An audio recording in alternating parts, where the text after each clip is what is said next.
Hello, welcome to Brockwell Lane. Hope you're doing all well. And this time I'm going to have a go at weathering this OTA timber wagon from Hornby. I found a picture in one of my books, Goods Wagons in Colour, and this is how I want it to look, minus the load. A little bit different to how it looks at the moment, being a little bit gaudy. Can't imagine these wagons stayed in this condition for very long. All the underside is moulded in this green plastic, which is something I'm going to address. Other thing, it's very nice wagon, by the way. Its moulding's great. Some of these prongs are a little bit flimsy and likely to come out, so I'm going to run a little bit of liquid glue on those to start with and make sure they're nicely stuck in. Just going to use some of this Tamiya extra thin clear cement, which is the sort which just runs into the gap. So I'm just going to brush that on each of those and make sure that's nicely glued before I start any painting. So I've removed the couplers because I don't like the tension lock couplers, and I'm going to replace those with Kadees. But the coupler boxes on this are also moulded in this green plastic, and because I want to hide that to some extent, I'm going to paint those black. Basically anything I want to disappear on a model I paint black. It just looks like shadows and disappears when it's on the railway. Not so much on this white background, but it should do on the tracks. Also the buffer head's very shiny, so I will paint those, I think, a brown colour, and also the wheels are very shiny, so I'll be painting those, the wheel faces, in a frame dirt, I think. And then I'm going to give it a damn good weathering with some frame dirt all over, and I'll see how it turns out. So let's crack on with a bit of black Hornby satin. So I painted that couple of boxes down there black, and also I didn't like this bit here between the wheels where this blue is shining through, so I'm just painting that bit of black as well. So when that dries off, that'll be a nice satin colour. You won't notice those so much, so I'm just going to do this end as well now. So on with a bit of frame dirt. This is from Precision, but Rail Match also do it, and it's basically just dark brown really. Make sure it's a matte finish, and I'm going to put that directly neat on the wheels and the buffer heads, the metal bits, just to cover those up. I must admit it doesn't make a heck of a lot of difference at this point, but it should look better when it's dry. A good thick coat on there, make sure it doesn't get scratched. There we go, just going to let that dry now. If I wasn't going to weather the wagon, I'd probably do that anyway to an X-Works wagon. It just improves them slightly. It's a lovely sunny day outside and we're all shut inside at the moment, but it does mean I can put that on the windowsill, and the sun will help dry that paint off a little bit for me. Having another picture, look at my reference photograph there. The white prongs are not white in that picture, and neither are they on the back wagon, so they're more of a thick rust colour, so I'm going to do the same on my model. No doubt Hornby are correct in them being white when they were built, but I'm weathering mine, so I'm just painting those prongs in a rust colour. Could do them in the frame dirt, but I've just chosen a Hornby tan colour. I don't know the number because I've actually painted over the number on the tin, but it's the rusty tan colour. I think there's only one. So I'll coat those up, give them a good thick coat, and let that dry as well. There we go, I think that looks a little bit better, so back in the windowsill for drying. Right, now for the messy bit, I'm going to put some frame dirt all over the body sides, thin down probably 50% with white spirit to give you a bit of a wash. You need to be careful on some models, some of the older Bachmann ones for example, some of the printed numbers will come off, but I'm pretty confident in this case that this Hornby one's pretty well put together and it won't affect the decals that Hornby's put on the factory.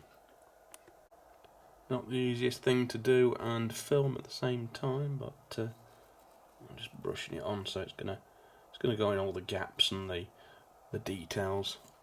Just thinning it down as I need to as we go. An easier way of doing this would be by using an airbrush, and I did buy one a year ago, and I've used it once or twice, but to be honest, I'm a bit stuck in my ways, and I like to do a lot of my weathering with the brush. But you could, of course, get a decent finish with a thin down mix with an airbrush. If you get too much on the end, of course, just put a bit more white spirit on there and scrub away.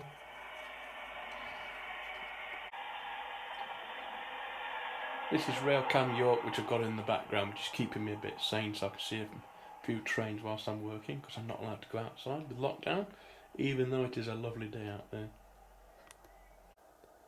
Well, I'm reasonably happy with that. There are some areas where I wouldn't weather quite so much, and that's where the handles are and the steps around there. So I've just put a bit of clean white spirit over there and let it clean that off a little bit.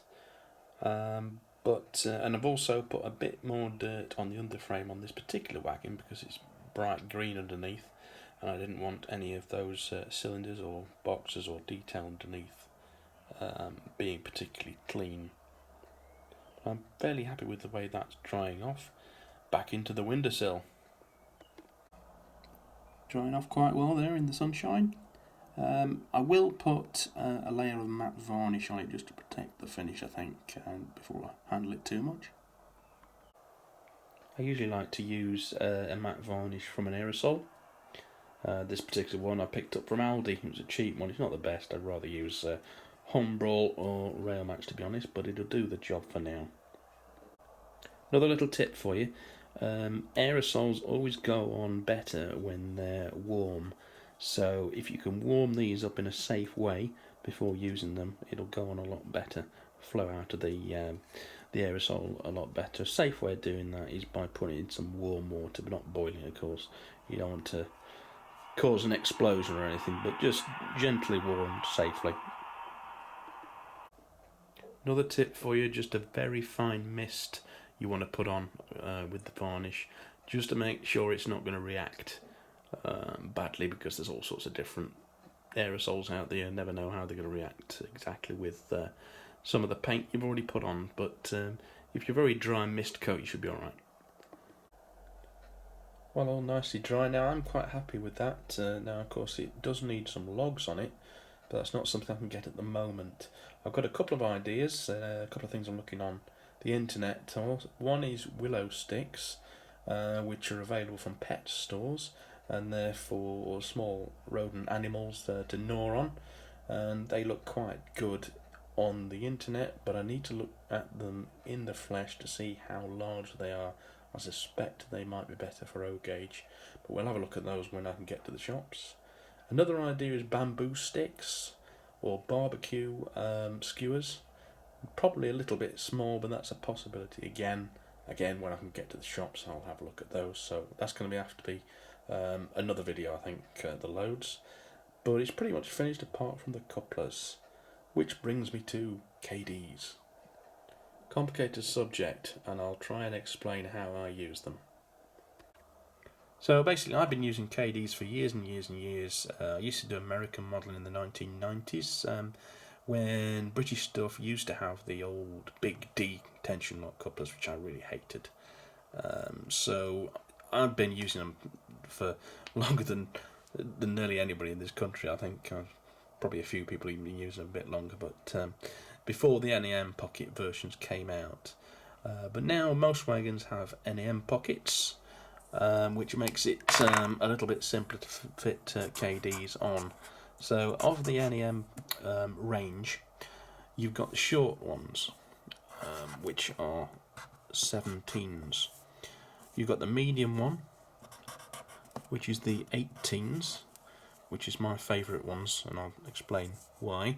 You've then got the long ones, which are 19s, and then finally you've got the 20s, which are extra long.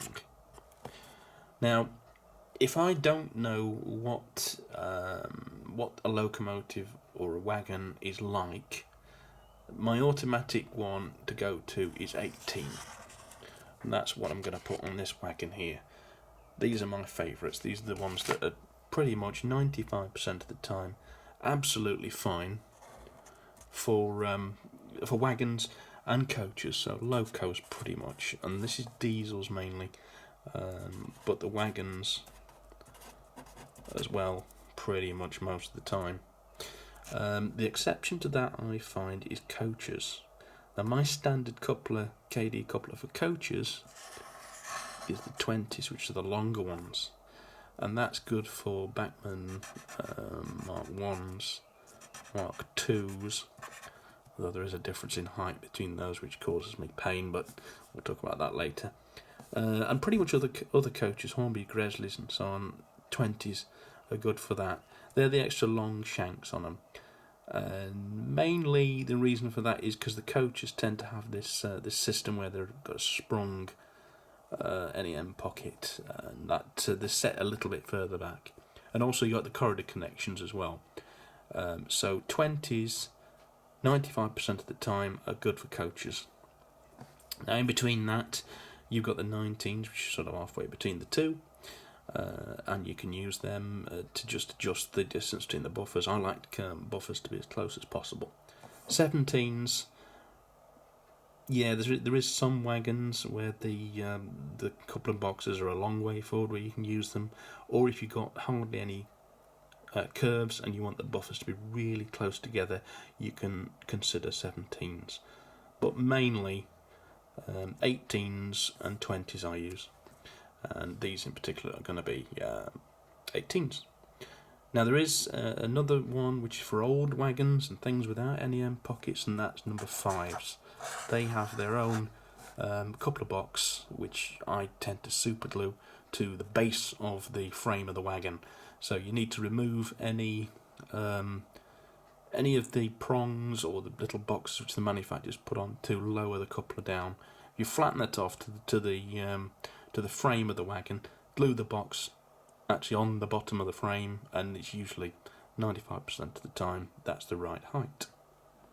So I hope that's helped a little bit. I say Chadwick Model Railway did a long video on this explaining much more, but that's basically how I think about it. Now another thing I do, which most people don't, is I cut off that prong at the bottom, because I think it's a bit unsightly. I don't need it. You do need it if you're going to use the magnetic uncoupling system, but I don't use it. The main reason I use Kadees is because they look better. They're less obtrusive, I think. And also, when you want to uncouple them, you lift them straight up. And there's none of this waggling around and thing that you have to do with tension locks. So, for example, these are both 18s on this Class 37 and this wagon. And they couple together like that, and the buffers are they're not prototypical distance apart, but they're not too bad either. Now I will cut that prong off as well, as I have done on the 37.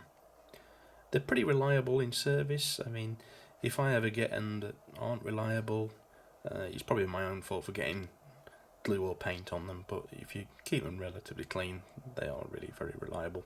And a lot of my Kadees have been swapped over from wagons. When I used to do the Great Western stuff, I just take them out when I sell a wagon and pop them on the new one. So it's not a problem. The financial problem of getting them in the first place is long ago, because I've had them for so long. So there it is on Ullapool, waiting for a load to be installed. And I'll probably do that in a couple of weeks when I've got some logs sorted for it. Thank you very much for watching. I'll see you next time. Stay safe. Bye bye.